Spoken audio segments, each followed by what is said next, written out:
suppressed? What possible advantage would there be in that?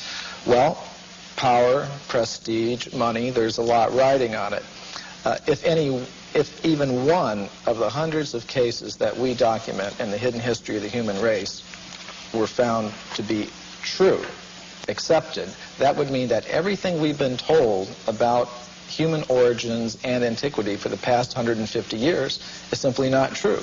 And I don't think that the current establishment is ready to admit that. How long ago do you think that this evidence was suppressed? I mean, is this something that's been going on for years and years? Yes, this has been going on for about 150 years. I'll give you another example. In the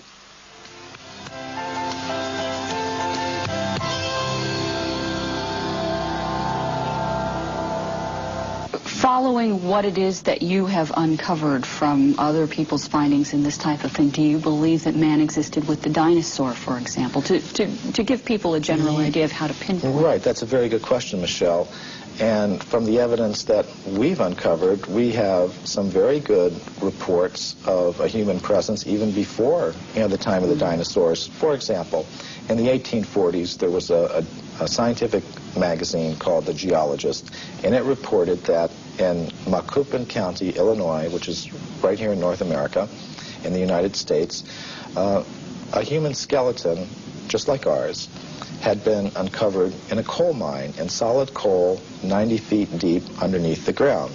Now, Richard Thompson and I were able to discover from the reports exactly where that occurred.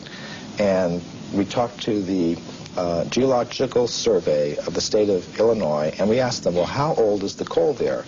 And it turned out it was 300 million years old, which means it's older than the Jurassic, that word that everybody knows now, that refers to the dinosaurs. In other words, it was older than the age of the dinosaurs.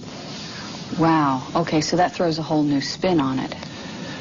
Yes, indeed it does. And some of the scientists who have read the book have obviously recognized that. For example, William Howells, who is one of the big anthropologists of this century, one of the architects of the current paradigm, he said, well, if what you say here is true, it more or less throws a monkey wrench into our whole picture of how life originated on this planet.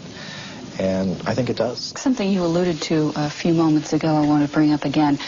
You talked about man coexisting with apes and coexisting with another kind of ape-man creature, and you again mentioned North America, and I think, of course, there's always been a lot of interest in Bigfoot, which is essentially where this is coming from. Some of the information that you brought forward is that this is just a descendant of this same wild man creature that was existing years ago. That's a distinct possibility. Now, when I first heard about this subject, I was extremely skeptical. But what turned me around is when I began to read reports about these creatures by very well-respected anthropologists. For example, Grover S. Kratz, who's at the University of Washington, up in the Northwest. He has extensively studied the footprints of these creatures, and he says they're biologically convincing. There is no possible way that they could have been hoaxed, and he's pretty well convinced that these creatures do exist. So that's the sort of thing that convinced me that there is a very good chance that they're there, and from the descriptions of these creatures, they seem to match very well some of the descriptions that we get of the ape-man-like creatures that supposedly existed millions of years ago. Okay. So, but yet we keep coming around to the same thing. People just don't want to believe it. They just, like you said, well, they're skeptical. They go, oh, no, that's just a hoax. They're not hearing the information that noted scientists are finding. Well, all we really wanted to do in our book is put the facts on the table, all of them, not just the facts that you will